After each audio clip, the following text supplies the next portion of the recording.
Welcome to Everything Co-op, bringing you information on how cooperatives can help improve your quality of life. This show is being sponsored by the National Co-op Bank, NCB. The NCB is dedicated to strengthening communities nationwide for the delivery of banking and financial services for the nation's cooperatives, their members, and other socially responsible organizations. For more information on the power of community ownership, visit ncb.coop. That's ncb.coop. Now stay tuned for your host, Vernon Oakes. Good morning, everybody. This is Vernon Oakes.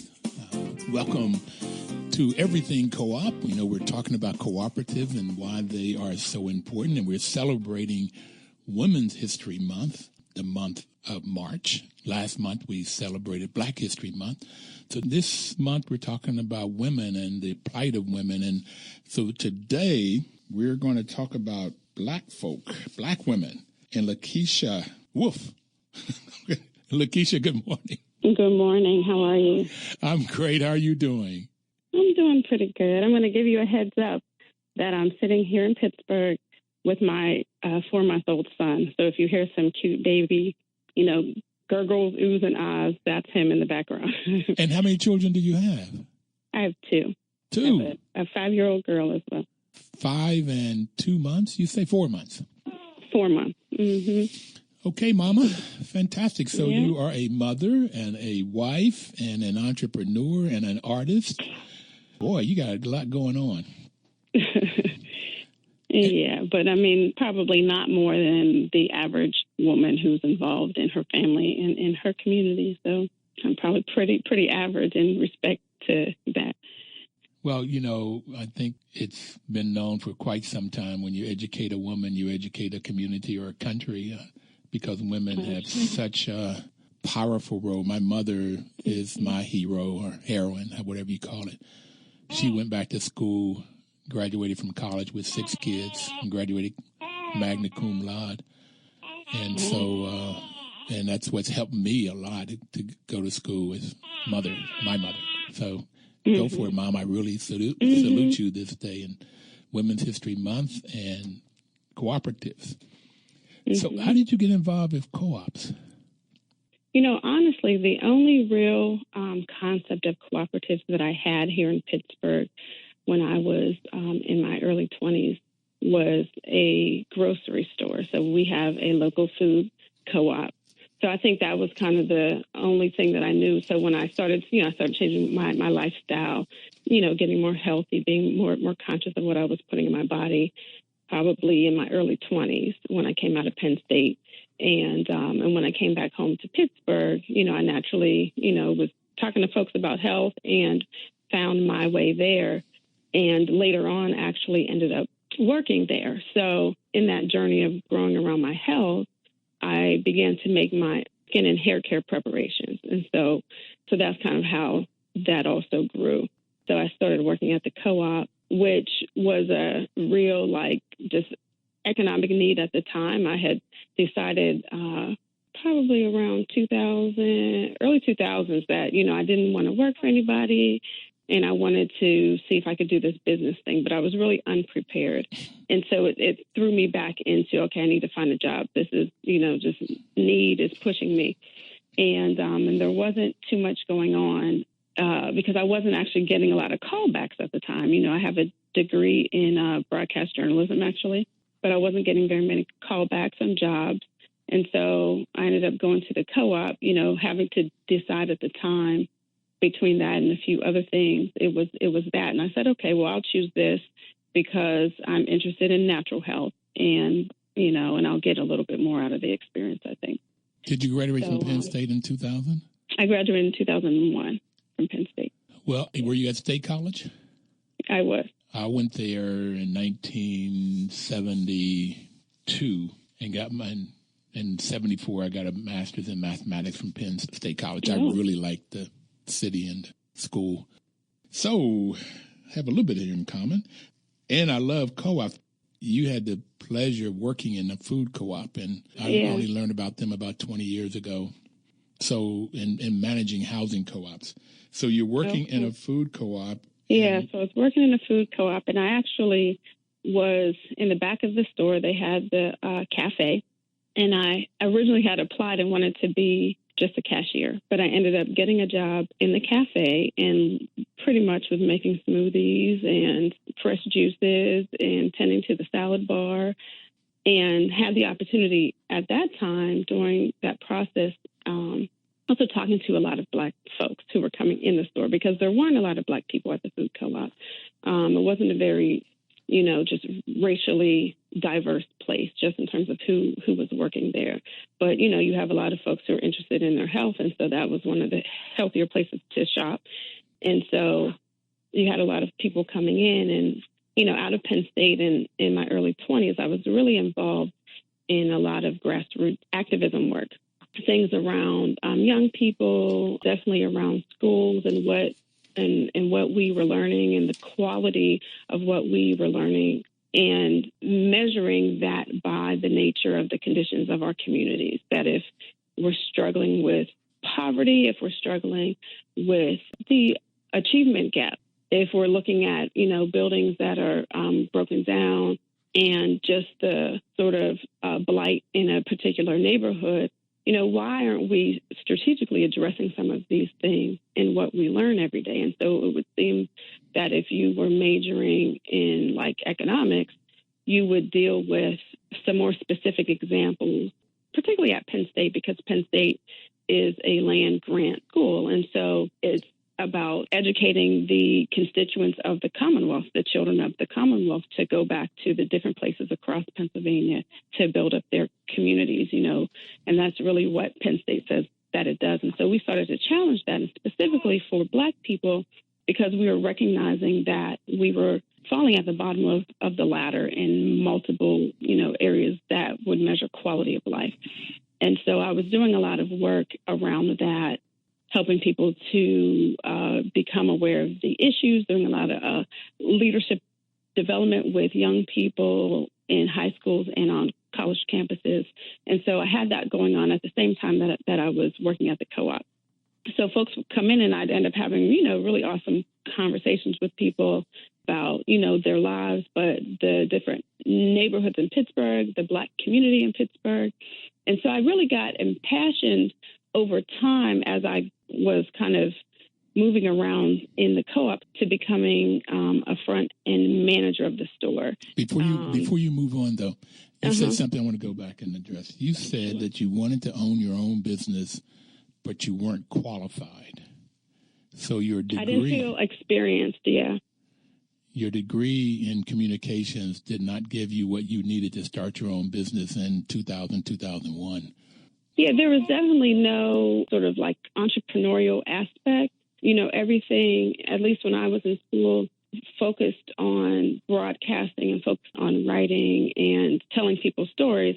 I got really jaded in that process because I felt like, one, mainstream news, which kind of was the path that I was going on, but specifically to work in Pittsburgh, to work at a local news station here, I just didn't feel like the major in the way that we learn and the structure of the curriculum in the classroom, that there wasn't much emphasis on really telling people stories or linking other sort of majors of interest to communication so that you could better tell people stories. So having some context when you are writing stories and covering news, and I say news in quotations, and so I felt like through that process, there was a disservice being done to people of color, Black people specifically, people of lower incomes, because we would report on crime or we would report these really sad instances and moments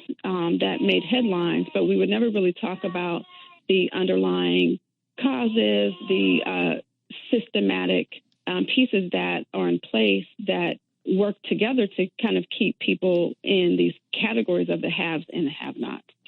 Yeah, so when I was in the co-op, I got really impassioned about this model because once I worked my way up in the ranks of working at the co-op, I had the opportunity to traveled to a lot of different cooperative business conferences and looking at different ways in which the co-op business model was being utilized. And once I went to a particular conference that really was racially diverse, it was inclusive in terms of the voices that were talking about their experiences and the conditions that they were dealing with, but as well as the way in which they've utilized a cooperative and like democratic model and a very grassroots orientation to solving some of these problems.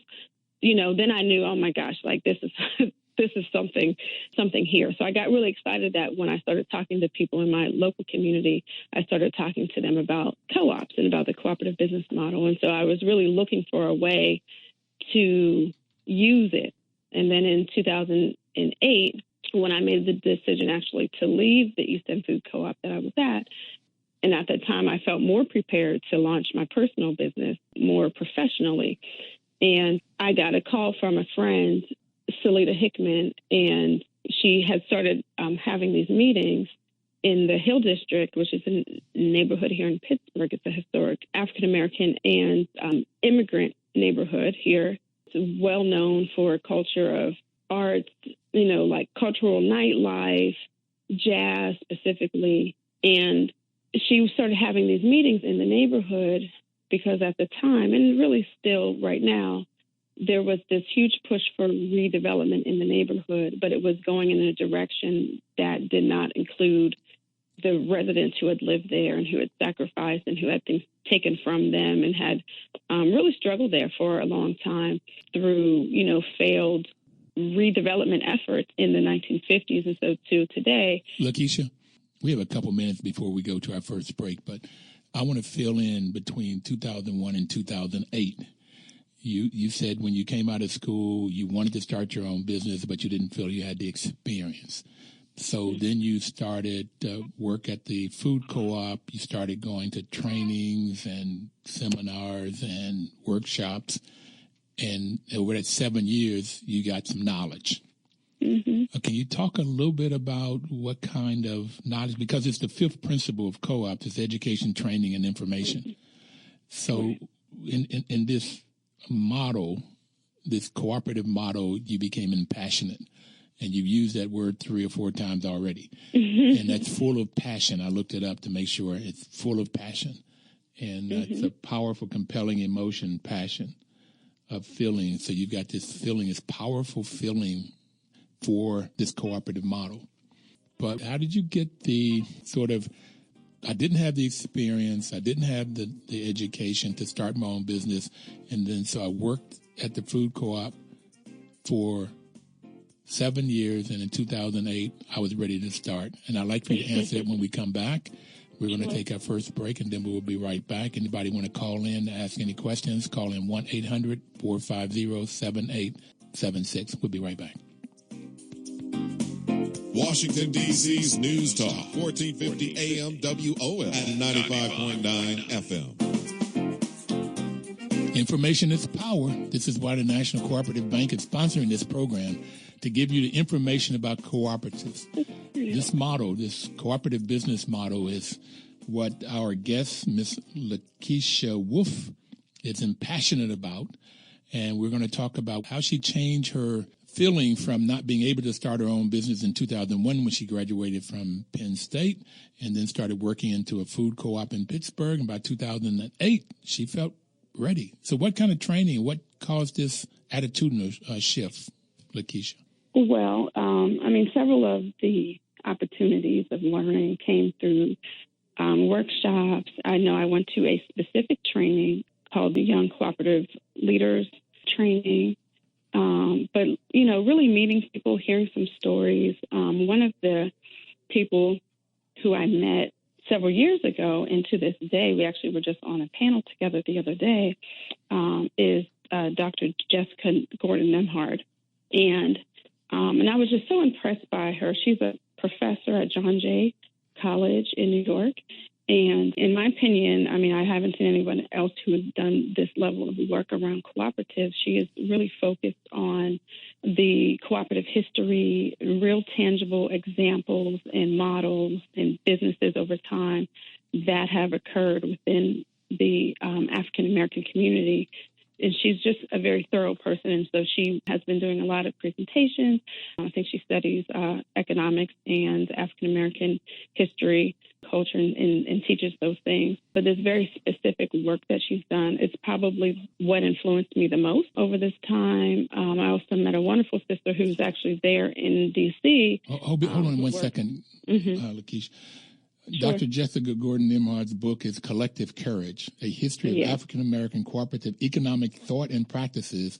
And she did research for 15 years. She did not know that there was this breadth of knowledge, just like I only learned about co-ops after I started managing them.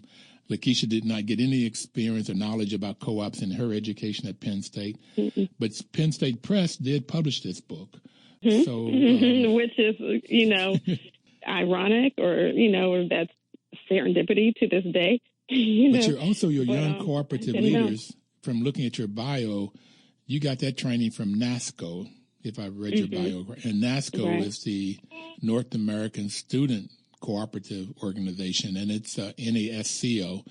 And if anybody out there, student cooperatives, mainly housing co-ops around colleges and universities, but they had this training for young cooperative leaders. And there's a number of different places to go out and get training. CDF, Cooperative Development Foundation, also has some monies to help start cooperatives, and that's cdf.coop. You can go on their webpage. They have about 6 different funds that folks can get money to do technical training, and if you have groups of people that's coming together. So you got this training, and you were talking about a person here in the D.C. area. Yeah, and that person is Ujamaa Ifiteo, and maybe you know her. I'm not sure. She Ujamaa has been on the program. So has Jessica Gordon-Nimhard. So has Jim Jones from NASCO, another person from NASCO. So yes, we've been making it, and we've been doing this almost 3 years, 4 months. So we're getting to know the people in the cooperative world. So yes, Ujamaa. So I met her because when I first began going to the training, and when you hear just some of the history, right? And this is why it's very important to have a broader, more inclusive, just understanding of the world, one, because you become really ignorant to and then perpetuate things that don't empower people. And people's stories and people's history empowers people. And if you don't include those things, you give young people, and then thus we grow into adults, a very limited worldview. And so what I was reading when I first started getting involved in cooperatives was that, the cooperative timeline, the first successful cooperative endeavor happened in Rochdale, England, right? And I can't really, off the top of my head, I don't know what the date is, but it's in the 1800s. 1844. Right. I was going to say about in the middle of that time. And, and while those are good stories, it was hard to find yourself in that story if you're a person of color. And so when I began to, really use the rest of myself, because again, I, haven't been involved in, activism and, really raising the consciousness of myself and contributing to spaces that help do that for other students, and particularly African-American students. So I already had this trajectory to, look at things from a more African-centered perspective, meaning that if you're a person of African descent, you put yourself in the center of your own world in order to understand it, right? And it's what people of European descent do. But however, we haven't been in power in these spaces to control our own learning process. And so, so because of that, it's been difficult for Black people to become African-centered as descendants of African people. And so when I began to do that, and also meeting these wonderful women I just mentioned and hearing these stories and, really looking at the history, it was like, your mind is blown, because you say, wow, like this is exactly what I've been looking for, is examples of ways that we've done this and have always been doing this work as Black people. And there's so many different ways in which this principle can be applied. And when I say this principle, I'm talking about the actual value of cooperation and working together and seeing the whole and its many parts. Let me try to add something here, LaKeisha. You said that the successful co-op was in 1844 in Rochdale. So What I have learned is that in 1844 in England, the people in Rochdale put together these principles, but that was not the first successful cooperative. They put together the principles, the values and principles.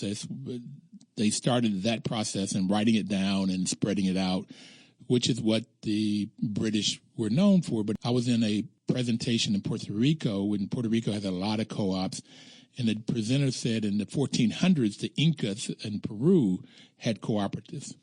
If you go back and look at Western Africa, when the Africans came over here in the slave ships, they brought this whole concept of working together. That's what formed the mutual aid societies here in the U.S.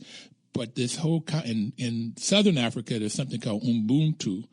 Ubuntu is that I am because you are, and you are because I am, and we work together. I can't hurt you, or if I hurt you, I hurt myself. So this whole concept has been around a long time. Matter of fact, I think that's, from my sense, that's sort of at the center of humanness is working together, working together for the good. And then you bring in the capitalistic society, and it is, I'm out for me and me only, and I'm going to do whatever I need to do to take whatever you have so I can get it all, as opposed to let's make decisions. This is why I'm going to start using your word, impassionate about co-ops, is because I would watch people in housing co-ops make decisions that's good for the group. It may not be good for one particular family, and that person may be voting to go ahead and do what's best for the group. And that's one of the things that excited me. So this cooperative concept has a deep-rooted history, and I think we could probably find examples in the Bible of folks working together in groups, in community, to solve community problems for whatever is best for the group. I think that's the basis of the church. I think that's the basis of the Underground Railroad that we had here. When you start looking at what this cooperative is, it goes way back, long before 1844. Right. That's my teaching hat on for the day. What gets explicitly taught, are these examples, and we don't get to really integrate our values with then what we are conditioned to participate in. And so I think that that's really where the difference is that while we could, talk about all of the examples because they are there and we need to highlight them, we're not doing that. It's almost like, one of the struggles that I think people go through is that, I would see, and I would give this very explicit example that I've seen in my experience, and, seeing people be very powerful within a church setting. Yes. But then they go to work the next day at whatever corporation, and the corporation in the way in which it practices does not align with the values that we're practicing on Sunday, and that there becomes a split in the person. And I think that America has conditioned us to live with the split in the person, and it doesn't have to be that way. And some folks, find a way to blend it or for that not to be so big. But I think that that's one of the reasons why people have a lot of mental health issues and a lot of depression. Okay. You just gone, you take it to a whole nother level, but we've got to take our second break here. Sure. And we're going to come back and talk more about the hierarchy. And this is what happens in most of the U.S. is a hierarchy society as opposed to some kind of lateral society where people are working together for the good of the group. And churches is one place that happens. But we'll be right back and talk. I want to get to your collective, but we'll come back and talk about that after the break. Washington, D.C.'s News Talk, 1450 AM WOS and 95.9 FM. Welcome back, everybody. We're having a great conversation with this young lady, a mother of two, who is an artist, an entrepreneur, a communicator, and out of Pittsburgh. So we were talking about this schism between, if you're in church, maybe even in your family, you work together and you sort of do things together and you can become powerful in that. And then you go maybe to your home and maybe to your workplace, and there's a hierarchy. There's also a hierarchy in church, but it's a whole nother conversation. But you get this is difficult, and I found the difference so much as I've gotten in this cooperative world and learning about how you strive for unanimity or major consensus, 75% of the people to 100% of the people agreeing on something and listening to each other, to where you get a hierarchy where the person in charge makes a statement and that's it. That's such a difference in how we operate. So you were talking about that, and you went to, that might be why we have so much mental issues. And I said earlier that I believe this cooperation is in the fundamental sort of reason for our human existence is togetherness, cooperatively working. I would agree, I definitely would agree. And I think that, just to articulate on, the issue of hierarchy, hierarchy in and of itself doesn't have to be necessarily a bad thing, but I think that within a very pushy capitalistic history that this country has had, that has created, that's a whole other conversation in terms of what the history of America has been when it comes to power and how power has played out. So not to get into, because that's a whole layered, we could talk about, slavery and indentured servants, but that is how far back and how entrenched we are in capitalism. And so I think that people think about co-ops, they think about it as the total antithesis. And, there are some definite differences in the principles and the values and putting those into practice. But, you'll still find, a co-op in many respects is still a business, right? It still has legal requirements and, people who need to be in charge of certain kinds of things based upon their skills, so you still can have a manager because there are still day-to-day decisions that need to be made. But the things that matter the most in how the sort of operations and the context around that, can still be very much with the mindset of hearing people's voices and folks agreeing on what that looks like and how those principles play themselves out in how the co-op is ran, because there's so many different forms of cooperatives. And so, and I think that's what also excites me about the model, is that the model is like an umbrella model.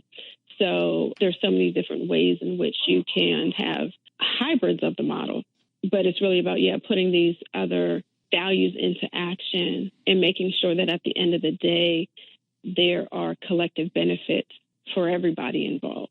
So let me just quickly, for everybody out there, the cooperative values are self-help, self-responsibility, democracy, equality, equity, and solidarity. And in the tradition of the founders of cooperatives, cooperative members believe in the ethical values of honesty, openness, social responsibility, and caring for others. And so just right there, I love co-ops. But then you get to the principles. The first one is volunteer and open membership. It doesn't make any difference about race or gender or political affiliation or religious. It just doesn't make any difference. And then democratic member control is normally one member, one vote. Member economic participation, normally it's some money to come, you pay some money to get in. That could be over time or different ways of structure. But also if you make money, if there's a profit, then you can get share in that profit and member economic. Then autonomy and independence, you have to be able to own it and control it. And the fifth one we've already talked about, education, training, and information is critical. And I've taught school for 12 years, and very important to me is education. Cooperation among cooperatives is the sixth, and concern for community is the seventh. So these are the principles and the values that you're talking about.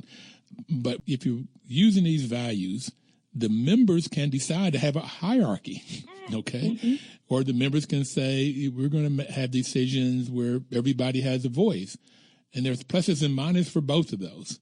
But the members are the ones that make the decision of how the cooperative run, and that's what's critical, and then hold each other accountable for doing their job.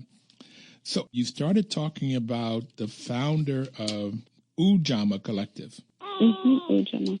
So Salida Hickman, you mentioned her name once earlier, and then so you made a call in 2008, or she called you in 2008. So what happened out of that conversation or those conversations? she essentially, in a nutshell, was looking to organize African-American women who were handmade artists for doing a marketplace in the Hill District. And what is handmade artists?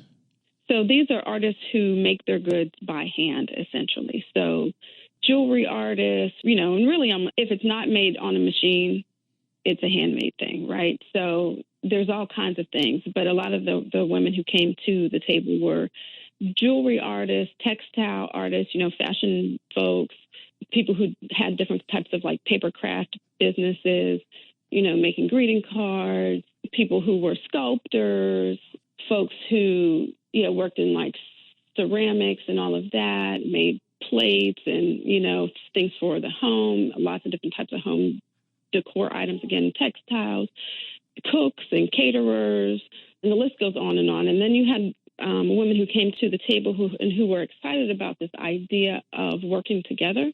So it was about creating this marketplace, right? Because what was happening is that here in Pittsburgh, a lot of us were pretty much waiting for, I had left the East End Food Co-op and said, okay, I'm going to work on my business.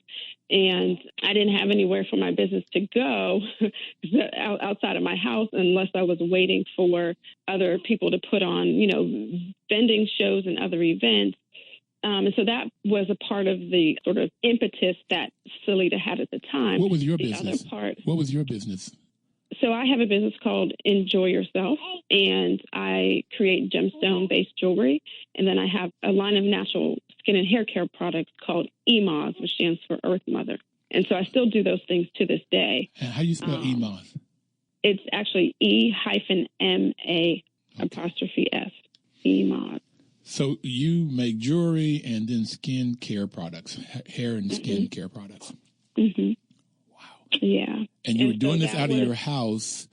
And so you had to make the products. You had to go purchase whatever you needed to make the products, the gemstones and whatever you use in your hair products. You had to create it, develop it, and then you had to sell it. And then I had to sell it. So you had to do everything. Right. Okay. And in that, right, we're waiting for other people to have the spaces to sell. At the time, I began to put together a website. I really struggled with that. I was, again, doing that on my own, didn't have very much money in the startup pot.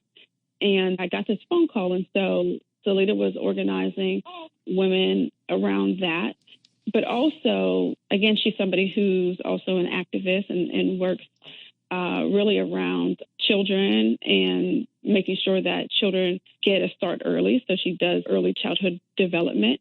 But she's an artist and makes jewelry and makes art-based paper products or paper-based art products. And that's, greeting cards, journals, things that are essentially like art cards. She's fascinating in that practice. But she also had been working in the Carnegie Library systems here in Pittsburgh. And so she had access to a lot of like archives and databases where she was doing this research. And she's somebody who, when she came out of school, she was focused on African-American history and culture. And so she was doing research on what Black women, and specifically African women, were doing to make money in pre-colonial Africa. And, a lot of times when we look at our history and we look at Africa now or, past few decades, we think about a lot of the ways in which they may still be struggling, even though there's a lot of sort of mega cities in Africa today as well. But we don't look at, where Africa was before it was colonized. And there's awesome examples of business, of principles in action. So she was coming from that perspective. So she brought forward this concept called the Esusu. And the Esusu is a practice that still happens today in Nigeria and in some other places. And it was a practice of rotating money. So it's really like this collective bank. And today it would be called a rotating credit and savings association. But this is a practice that traveled through the transatlantic slave trade from West Africa to the Caribbean islands. And then in the last century, as Caribbeans came to America in a migrated pattern, you had this practice come to America. And so as we began to organize, she had this concept and wanted to practice it. Lots of the women who came to the table had some experience in this because their families or them themselves, these women, were from the Caribbean and had stories to say, I was in a susu before I came here, or my grandmother has always been a part of that, or this is how my parents were able to buy their first home, or this is how we paid tuition when my big brother went to college. So we had all of these stories, and so it just made sense for us, hey, let's practice the Asusu as well as do this marketplace concept. Well, so we started practicing the Asusu, and my uncle told me, at least my cousin there said the uncles in New York, they used to have rent parties. When anybody ever lost their job or got behind, and everybody would pitch in, have a party and come in so the person could raise money to pay rent. So there's all kinds of ways we can work together. And, we only have 11 or 12 more minutes. We got to take our last break. And I really want to get to the fourth principle of Kwanzaa, which is Ujamaa, and also a little bit more about the collective and what you all are doing. You talked about it and what the person that started it is doing, what you are doing, and how you are coming together, and how you all make decisions. And we'll be right back. We only have I could talk to you for another hour, but we don't have that long. So we'll make the best of our last 11 or 12 minutes after this next break. So, folks, please don't touch your dial. We'll be right back. Washington, D.C.'s News Talk, 1450 AM WOS, 95.9 FM. LaKeisha Wolf is our guest today, and this is Everything Co-op. We only have one more segment. And LaKeisha, I have a bunch of questions, so I'm going to try to go right to them, and hopefully you can give me a 30-second to a minute answer, and we'll try to move and get a lot of questions answered. So you all had a call. How did you all get started in 2008? How did you get this? How did women come together? Yeah, there were about 20 women, about 15 core women who had products that they were making consistently. And we began to vend collectively at different events, started to practice the Asusu. Money that we would make at our vending events, we would take 10% of that and put to the side into a collective pot. As we were kind of having workshops with ourselves, learning about the co-op business model, but also just learning about business in general, because each one of us, needed to really learn more about entrepreneurship. So we decided that we would, because we were struggling with what type of entity we should be. So we were this collective and we were unincorporated. And we actually decided that we would incorporate as a nonprofit because we had friends in the foundation community and people who were saying to us, what you guys are doing is really good. We could probably find a way to help you build capacity. And so that's kind of how we got started. So we had a capacity building grant that we were given between 2000 and about 2009 that helped us kind of test the concept of the marketplace to let folks know that we existed. And so what we did through the nonprofit was, access a lot of startup capital, and we started the marketplaces where we're able to buy a lot of the equipment that we needed, pop-up tents. And so this was an open air marketplace in the Hill District. And then we began to do what we called our entrepreneurship preparation training. And we would partner sometimes with some of the small business development centers here in Pittsburgh, connected to a lot of the schools. And then we also found a woman who really understood the blend of who we were and the sort of like synergy of this cooperative business model. As you mentioned, the fourth principle of Kwanzaa, this African-centered approach. And so she began to consult and teach in our program.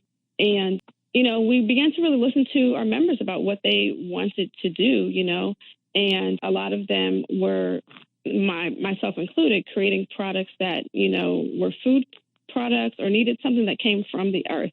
And so we got involved with urban farming. And that's something that we participated in for about 3 years, but land is a major issue in the Hill District. So before you go to urban farming, who does the financials for your business? Who keeps track of the money? So currently it's myself and our board. And then we actually have recently had the capacity to hire a bookkeeper. Yeah, so we began to, outsource some of those things because we have this mixed model. So we have a nonprofit where there are specific requirements that we have to do as a nonprofit. And then we have a cooperative that operates underneath the nonprofit, if that makes sense. For-profit cooperative? Right. So you have some for-profit cooperatives, collectives. We really have a hybrid model. So one of the main things that we do here in Pittsburgh is after we did the marketplace for a long time, we decided, because we couldn't do that year-round in Western Pennsylvania, right, be outside. And so we decided that we would do brick and mortar. And so the So you have a store now? Our collective does is, we operate a retail boutique. And the boutique features the work of all of our members, as well as the work of other Africana artists from our local community, the region, and globally.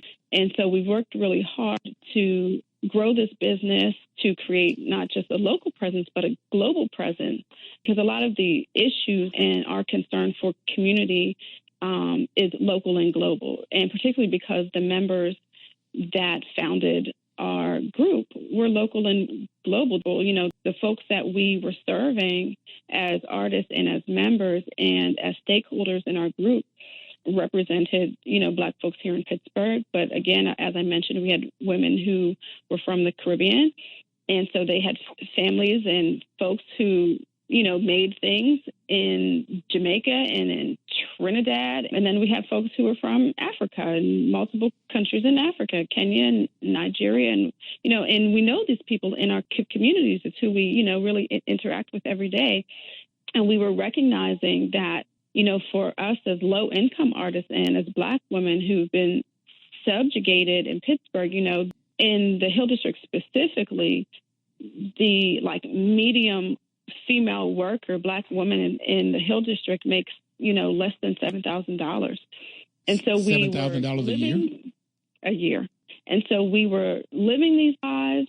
We, these are our neighbors, these are our families. And so we were recognizing that for us, it was about doing something that met our common needs. But as Black women, again, as what we talked about at the beginning of the show, women are mothers, they're caretakers, they're leaders, they're business owners, right? There's a whole web that connects the world to a woman.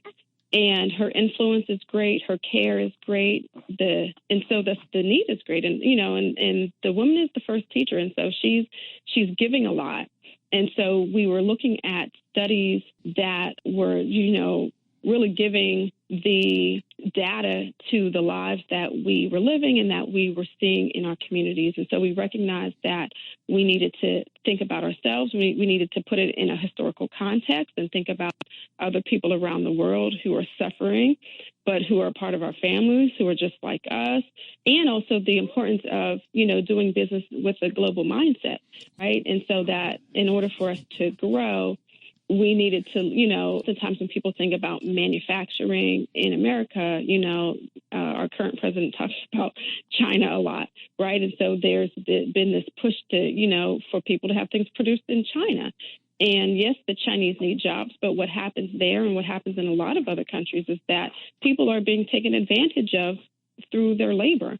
And that's something that we were very sensitive to here because we recognized what Black women were dealing with and working really hard, but still unable to take care of their families, working 2 and 3 jobs, but that we could, as folks who were and wanted to be business owners, that we could do this ourselves, but that we could also empower other folks who were dealing with the same conditions. And so what we coined was, was local and global fair trade.